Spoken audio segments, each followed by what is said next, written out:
بسم الله الرحمن الرحيم.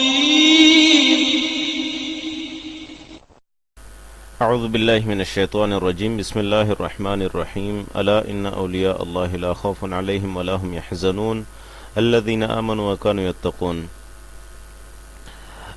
دوستو، آج ہم بات کریں گے متوازن غذا کے بارے میں۔ متوازن خوراک کھائی جائے تو انسان بیماریوں سے بچ سکتا ہے۔ خوراک جو ہمارے جسم کی بنیادی ضرورت کو پورا کرے وہی غذا جو ہے وہ متوازن غذا ہے۔ دودھ کو متوازن غذا گردانا جاتا ہے۔ دودھ کا استعمال ہمارے لیے انتہائی ضروری ہے کیونکہ یہ جسم کی تیزابیت کو جو ہے وہ کنٹرول کرتا ہے۔ اس کے علاوہ دوسرا جو سب سے بڑا جز ہے وہ لحمیات ہے۔ لحمیات کے دو ذرائع ہیں، ایک تو گوشت ہے اور دوسرا دالیں، لوبیا وغیرہ۔ ہفتے میں ایک دن گوشت کا استعمال یعنی لحمیات کی اقسام کو پورا کر دیتا ہے۔ چکنائی غذا کا تیسرا بڑا جزو ہے۔ چکنائی مکھن، گھی اور نباتاتی تیلوں سے حاصل کی جاتی ہے۔ مکھن اور گھی کو بہتر سمجھا جاتا ہے۔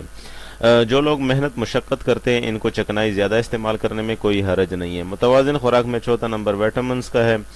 یہ وہ کیمیائی مرکبات ہیں جو پھلوں اور سبزیوں میں پائے جاتے ہیں۔ متوازن خوراک میں گاجر، کالے چنے، کینو، مالٹا، لیمو، تل وغیرہ کا استعمال کرتے رہنا چاہیے۔ اس کے علاوہ بھی امرود، آملہ جو وٹامن سی کا اچھا ذریعہ ہے۔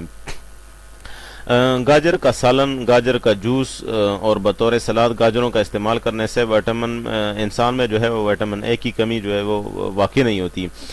سردیوں میں انسان کو موسمی تبدیلی کا مقابلہ کرنے کے لیے وٹامن اے، وٹامن ای اور وٹامن سی کی زیادہ ضرورت ہوتی ہے، لہٰذا سردیوں میں گاجر، تل اور کینو، مالٹے وغیرہ کا استعمال زیادہ سے زیادہ کرنا چاہیے۔ برسات میں لیمو کا زیادہ مقدار میں استعمال کرنا چاہیے۔ موجودہ دور میں خواتین، مرد اور بچوں کو نمکیات اضافی طور پر دینا انتہائی ضروری ہے۔ اس کے علاوہ اگر فولاد کی کمی پورا کرنے کے لیے جو ہے لوہے کے برتن میں ہفتے میں 2 دفعہ کھانا پکانا چاہیے۔ ان میں نمکیات کے علاوہ جس میں انسانی کو پوٹاشیم، سوڈیم، جست، تانبا، سکہ، کرومیم وغیرہ اس کی بھی ضرورت پوری ہو جاتی ہے۔ دودھ، دہی کا استعمال بڑا ضروری ہے۔ ہفتے میں 3 دن سبزیوں کا استعمال کریں اور 3 دن دالیں، لوبیا وغیرہ پکائیں۔ ان میں ادرک، لہسن اور پیاز کی مناسب مقدار جو ہے وہ ڈالیں اور اس کو استعمال کریں۔ کچی سبزیاں بطور سلاد جو ہیں اس کا استعمال کرنا نہایت ضروری ہے، جس میں گاجر، مولی، اس کے علاوہ بند گوبھی وغیرہ جو ہیں اس کا استعمال کریں۔ یہ انتہائی ضروری ہے کہ متوازن خوراک ہی انسان کو زیادہ عرصہ تک جسمانی اور جنسی طور پر جو ہے وہ قوی رکھتی ہے۔ تو اس لیے جو ہے متوازن غذا جو ہے وہ زیادہ سے زیادہ استعمال کریں اور کوشش کریں کہ اپنے غذا کو جتنا ہم مناسب رکھ سکتے ہیں اتنا جو ہے ہمارے لیے یہ بہت زیادہ جو ہے وہ فائدہ مند ہے۔